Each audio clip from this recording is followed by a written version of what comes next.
Hello বন্ধুরা, সবাইকে স্বাগত জানাই স্টাডি সাকসেস কোচিং সেন্টার।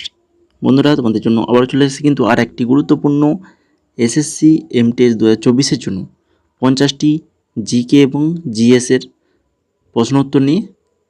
প্রত্যেকটি কোশ্চেন কিন্তু এই 50খানা কোশ্চেনই প্রিভিয়াস ইয়ার কোশ্চেন।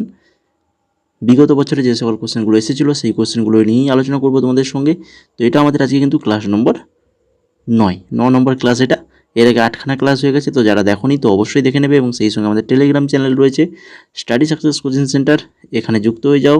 যুক্ত হয়ে গেলে তোমরা কিন্তু এই ক্লাসের পিডিএফ কিন্তু ফ্রিতে পেয়ে যাবে, সম্পূর্ণ ফ্রিতে ক্লাসের পিডিএফ পেয়ে যাবে। আমাদের টেলিগ্রাম চ্যানেলে যুক্ত হয়ে যাও।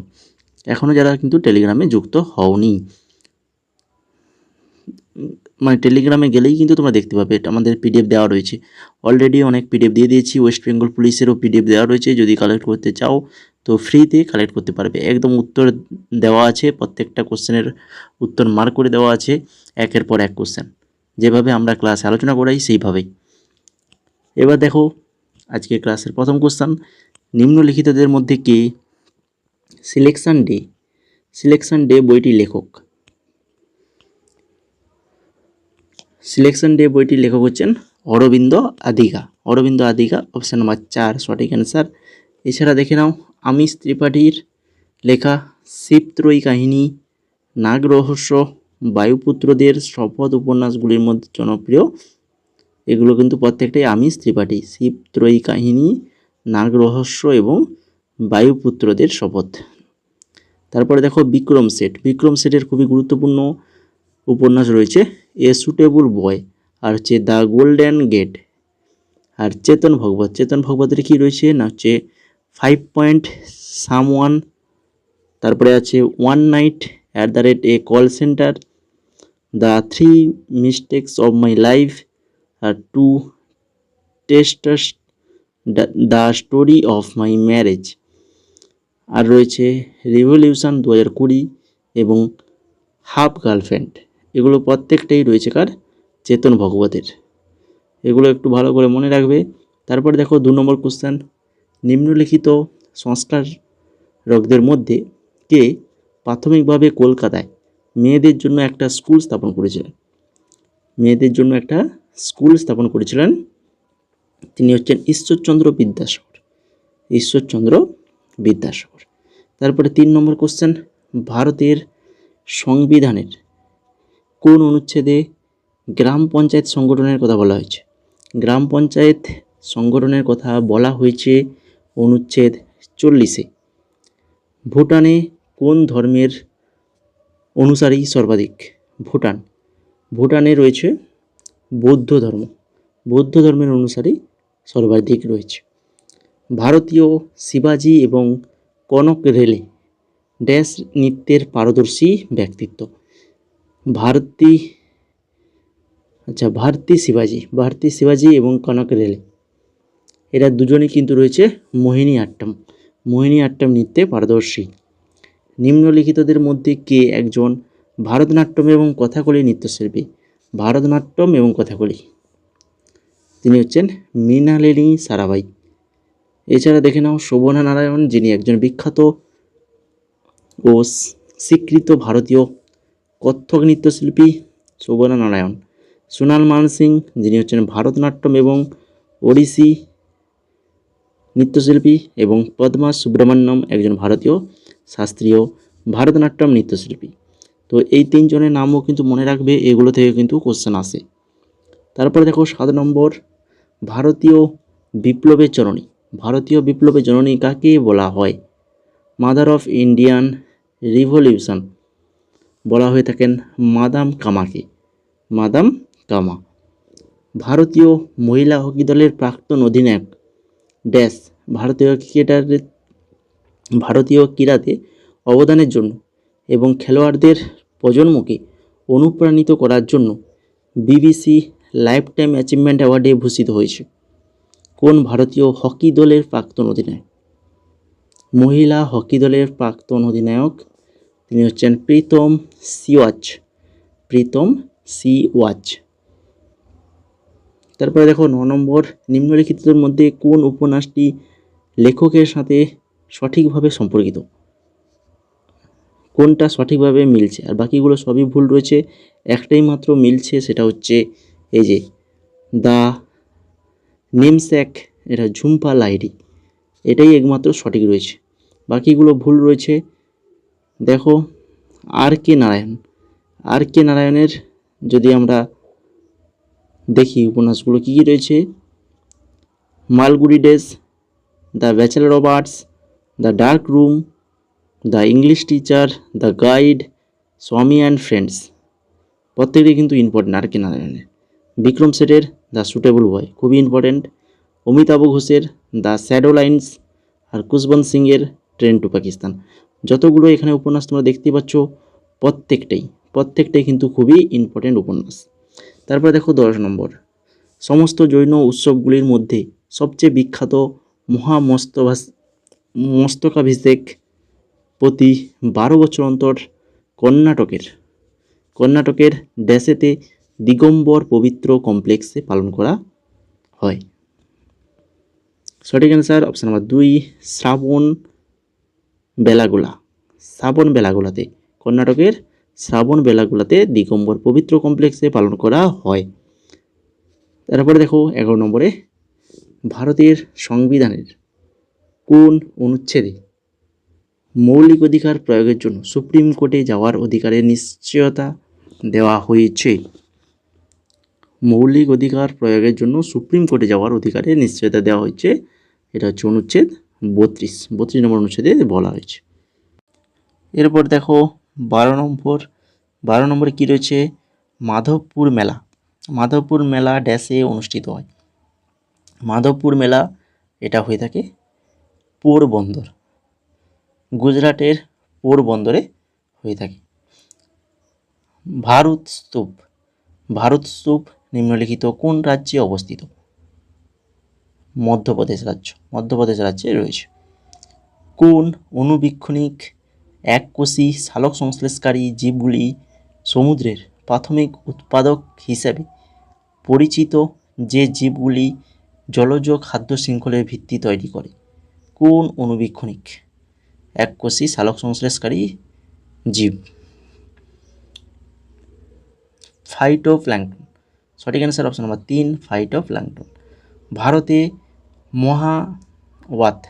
মহাওয়াত কি? মহাওয়াত হচ্ছে শীত মৌসুমে ঘূর্ণিঝড় বৃষ্টিপাতকে বলা হয় মহাওয়াত। ভারতীয় সংবিধানের 19 নম্বর অনুচ্ছেদে কোন ধারাটি ভারতের ভূখণ্ড জুড়ে অবাধে চলাফেরার অধিকার গ্যারেন্টি দেয়? সংবিধানের 19 নম্বর অনুচ্ছেদের কোন ধারা? তো অনুচ্ছেদ মনে রাখো, 19 নম্বর ধারা হচ্ছে ডি। 19 নম্বর অনুচ্ছেদের ধারা ডিতে কিন্তু বলা হয়েছে যে কি ভারতের ভূখণ্ড জুড়ে, পুরো ভারত জুড়ে যে কেউ কিন্তু অবাধে চলাফেরা করতে পারবে, এটা কিন্তু সবার অধিকার দেওয়া হয়েছে, সবাই যেতে পারবে ভারতের যে কোনো প্রান্তে। তারপরে দেখো 17 নম্বর কোশ্চেন, রাসায়নিক বিক্রিয়া ব্যাখ্যা করার জন্য 1808 সালে ডাল্টন কোন তত্ত্ব প্রকাশ করেছিলেন? রাসায়নিক বিক্রিয়া ব্যাখ্যা করার জন্য এই যে পারমাণবিক তত্ত্ব, ডাল্টন পারমাণবিক তত্ত্ব 1808 সালে প্রকাশ করেছিলেন। কোন গোষ্ঠীর শস্যগুলি ফাইবার ফসলের অন্তর্গত এবং ভারতের বৃহৎ আকারে উৎপাদিত হয়? কোন গোষ্ঠীর শস্যগুলি ফাইবার ফসলের অন্তর্গত? পাট এবং শন। নিচের কোনটি সরকারি বাজেটের রাজস্ব ব্যয়ের উদাহরণ? সরকারি বাজেটে রাজস্ব ব্যয়ের উদাহরণ হচ্ছে সরকারি কর্মচারীদের বেতন প্রদান। ড্যাশে পালিত একটি বিশিষ্ট উৎসব হলো মি দম মে ফি, অর্থাৎ পূর্বপুরুষের পূজা উৎসব। মি দম মে ফি কোথায় পালিত হয়? এটা হয়ে থাকে আসামে পালিত হয়। স্বরাজ শব্দটি দাদাভাই নওরোজির প্রথম কোন স্থানে অনুষ্ঠিত কংগ্রেস অধিবেশনে ব্যবহার করেন? স্বরাজ এটা করেছিলেন কলকাতার অধিবেশনে ব্যবহার করেছিলেন দাদাভাই নওরোজি। 1906 সালে কলকাতায় অনুষ্ঠিত কংগ্রেস অধিবেশনে দাদাভাই নওরোজি স্বরাজ শব্দটি প্রথম ব্যবহার করেছিলেন। কোন ভারতীয় সঙ্গীতজ্ঞ বাঁশির সাথে যুক্ত? নিচের নামগুলো দেখতে পাচ্ছ, বাঁশির সাথে যুক্ত হচ্ছে পণ্ডিত হরিপ্রসাদ চৌরাসিয়া। পণ্ডিত হরিপ্রসাদ চৌরাসিয়া। তার ছাড়া দেখো পণ্ডিত রবিশঙ্কর একজন কিন্তু সেতার বাদক, প্রথম সঙ্গীত শিল্পী হিসেবে গ্র্যামি লাইফ টাইম অ্যাচিভমেন্টও পেয়েছিলেন পণ্ডিত রবিশঙ্কর, ভালো করে মনে রাখো। আর ওস্তাদ আল্লাহ রাখা, যিনি কিন্তু একজন তবলাবাদক, আল্লাহ রাখা তবলাবাদক এবং বিখ্যাত তবলাবাদক ওস্তাদ জাকির হোসেন কিন্তু এই ওস্তাদ আল্লাহ রাখার সেই সন্তান। তারপরে দেখো পিঞ্জর ড্যাশে একটি উপন্যাস। পিঞ্জর উপন্যাসটি কার? অমৃতা প্রীতমের উপন্যাস পিঞ্জর। এছাড়া দেখো অনিতাই দেশাইয়ের উপন্যাস হচ্ছে ফাস্টিং ফিস্টিং, এটাও কিন্তু আছে। কিরণ দেশাইয়ের দ্য ইনহেরিটেন্স অফ লস, আর হচ্ছে কমলা দাসের মাই স্টোরি। প্রত্যেকটাই উপন্যাস কিন্তু খুবই ইম্পর্টেন্ট। যতগুলো এ পর্যন্ত তোমাদের আজকে উপন্যাসগুলোর নামগুলো বললাম, প্রত্যেকটা ভালো করে নোটস করে রাখো। এগুলো কিন্তু এমটিএসে বারবার ঘুরিয়ে ফিরে আসে, ঠিক আছে? তো এবার দেখো 24 নম্বর কোয়েশ্চেন। ছৌ সাংস্কৃতিক মন্ত্রণালয় একটি শাস্ত্রীয় নৃত্য হিসাবে চিহ্নিত, পূর্ব ভারতে প্রচলিত এবং এর 3টি স্বতন্ত্র রূপ রয়েছে। তো নিচের কোনটি তাদের মধ্যে একটি নয় বলেছে, 3টার মধ্যে কোনটা নয়? তো কোনগুলো জানলে সেগুলো পেয়ে যাবে। দেখো ঝাড়খণ্ডের সেরাকেলা ছৌ, এটা কিন্তু ঠিক রয়েছে, এটা কিন্তু একটা ভাগের মধ্যে রয়েছে। পশ্চিমবঙ্গের পুরুলিয়া ছৌ, তোমরা জানো সবাই, পশ্চিমবঙ্গে যারা রয়েছে সবাই। তাছাড়া উড়িষ্যার ময়ূরভঞ্জ ছৌ, তাহলে এই 3টে ঠিক আছে। তাহলে অপশান নাম্বার 3-এ যেটা রয়েছে দেখো, ছত্তিশগড়ে মাওওয়াহি ছৌ, এটা কিন্তু ভুল রয়েছে, এটা কিন্তু এই 3টে ভাগের মধ্যে পড়ছে না। তাহলে 3টে ভালো করে মনে রাখো, ঝাড়খণ্ডের সেরাইকেলা ছৌ, পশ্চিমবঙ্গের পুরুলিয়া ছৌ, আর উড়িষ্যার ময়ূরভঞ্জ ছৌ। এরপর দেখো 25 নম্বর, দ্য ফল অফ স্প্যারো একটি ড্যাশের আত্মজীবনী। কিসের আত্মজীবনী? না হচ্ছে সেলিম আলির আত্মজীবনী, the fall of a sparrow. নিচের মধ্যে কে সন্তুর নামক বাদ্যযন্ত্রের একজন বিখ্যাত বাদক? সন্তুর বাদক হচ্ছেন পণ্ডিত শিবকুমার শর্মা। এছাড়া যে নামগুলো রয়েছে, হরিপ্রসাদ চৌরাসিয়া যিনি কিন্তু বাঁশির সঙ্গে যুক্ত, পণ্ডিত রবিশঙ্কর সেতারের সঙ্গে যুক্ত। তারপরে দেখো 27 নম্বর কোশ্চেন, কখন ভারতে দ্বিতীয়বারের মতো এশিয়ান গেমসের আয়োজন করা হয়েছিল? দ্বিতীয়বারের মতো এশিয়ান গেমসের আয়োজন করা হয়েছিল 1982 সালে। কে একজন প্রশংসিত কত্থক নৃত্যশিল্পী, যিনি তার কৃতিত্বের জন্য অনেক পুরস্কার পেয়েছেন। কত্থক নৃত্যশিল্পী তিনি হচ্ছেন পণ্ডিত বিরজু মহারাজ। খুবই ইম্পর্টেন্ট নাম, বিরজু মহারাজ, তিনি একজন কত্থক নৃত্যশিল্পী। এছাড়া ওস্তাদ বিসমিল্লাহ খান একজন সানাই বাদক, পণ্ডিত শিবকুমার শর্মা একজন সন্তুর বাদক এবং ওস্তাদ আল্লাহ রাখা খান তিনি একজন তবলা বাদক। এরপরে 29 নম্বর কোশ্চেন, ড্যাশের কালো মাটি এলাকা ডেকান ট্রাফ নামে পরিচিত।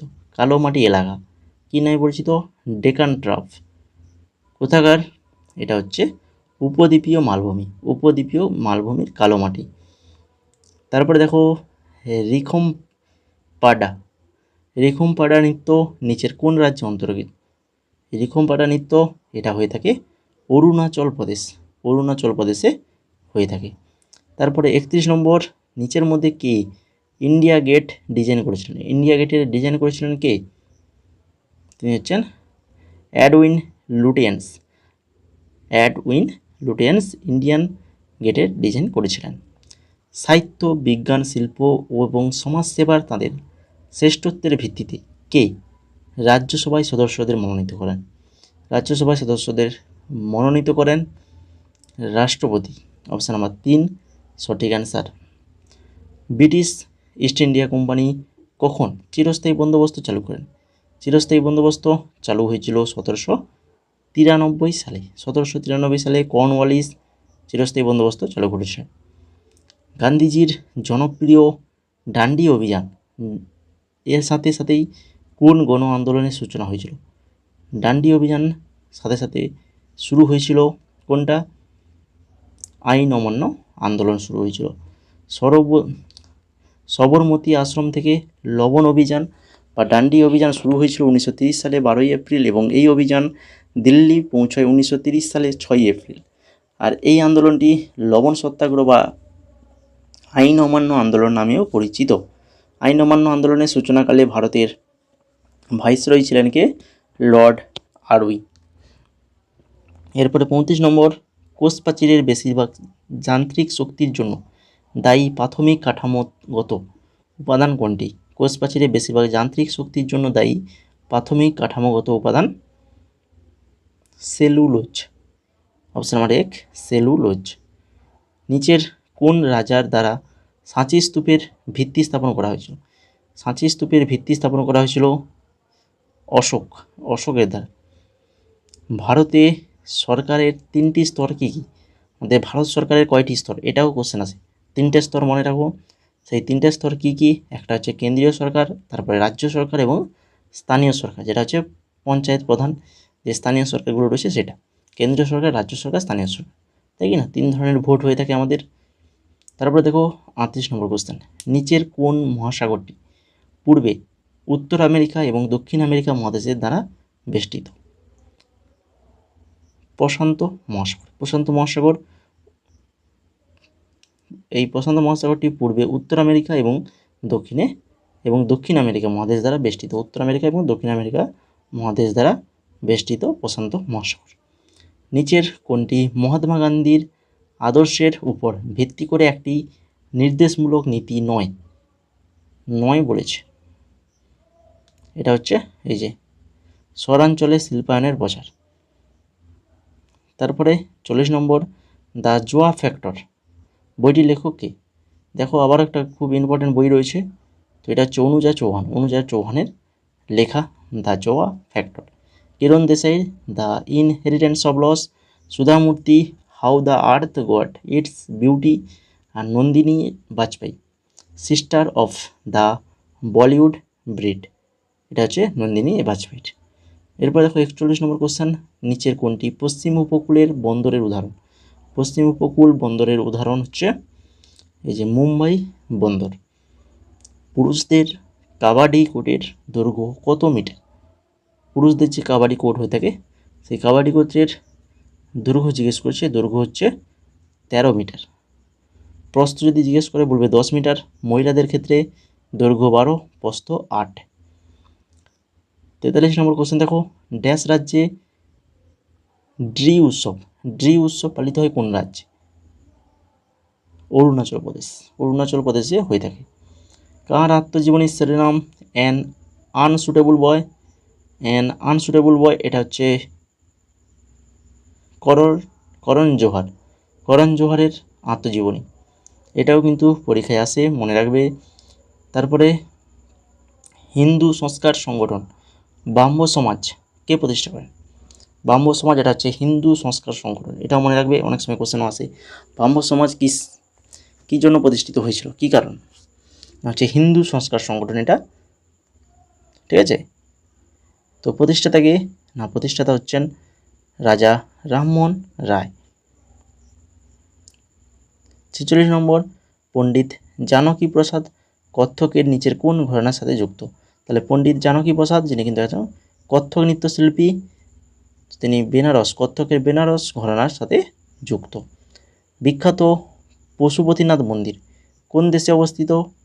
পশুপতিনাথ মন্দির এটা রয়েছে নেপালে রয়েছে। তারপরে নিম্নলিখিত ভারতীয় গায়কদের মধ্যে কাকে গজল রাজা বলা হয়? আগের দিনই বলেছিলাম তোমাদের গজল রাজা জগজিৎ সিংকে বলা হয়। তারপরে বাংলাদেশ নিম্নলিখিত ভারতের কোন রাজ্যের সাথে তার সীমানা ভাগ করে না? বাংলাদেশ বলো, নেপালের আলোচনা করেছিলাম, ভুটানে করেছিলাম, মায়ানমারে করেছিলাম, তো বাংলাদেশের হচ্ছে এই যে সিকিমের সাথে ভাগ করে না। ভারতের 5টা রাজ্যের সাথে বাংলাদেশের সীমানা ভাগ করেছে, পশ্চিমবঙ্গ, মিজোরাম, মেঘালয়, ত্রিপুরা আর আসাম। এরপর লাস্ট কোশ্চেন, 50 নম্বর কোশ্চেন, জিএসটি বিলে কয়টি ট্যাক্স স্ল্যাব শ্রেণীবদ্ধ করা হয়েছে? যে ট্যাক্স স্ল্যাবগুলো রয়েছে এগুলো মোট টোটাল 4টা স্ল্যাব রয়েছে, 4টা। একটা হচ্ছে 5%, একটা 12%, 18% আর হচ্ছে 28%। 5%, 12%, 18% এবং 28%, এই 4টা স্ল্যাব রয়েছে জিএসটির। তো এই ছিল মোট আজকের 50খানা কোশ্চেন, খুবই ইম্পর্টেন্ট কোশ্চেন। দেখতেই পাচ্ছ কোশ্চেনগুলো স্ট্যান্ডার্ড কীরকম, প্রত্যেকটাই কোশ্চেন প্রিভিয়াস ইয়ার ইম্পর্টেন্ট, তোমাদের 24-এর পরীক্ষার জন্য খুবই ইম্পর্টেন্ট। তার জন্য বলছি ক্লাসগুলো করো তোমরা, এবং সেই সঙ্গে আমাদের টেলিগ্রামে যুক্ত হয়ে যাও। এখনও যারা ক্লাসটাকে লাইক করো তো অবশ্যই ক্লাসটা লাইক করে বন্ধুদের শেয়ার করে দাও, এবং চ্যানেল নতুন হয়ে থাকলে অবশ্যই চ্যানেলটাকে সাবস্ক্রাইব করে বেল আইকনে ক্লিক করে আমাদের সঙ্গে যুক্ত থাকো। যুক্ত থাকলে কিন্তু এই ধরনের ক্লাস তোমরা পাবে, ঠিক আছে? তো আজকের মতো এই পর্যন্তই। সবাইকে অসংখ্য ধন্যবাদ ভিডিওটিকে শেষ পর্যন্ত দেখার জন্য।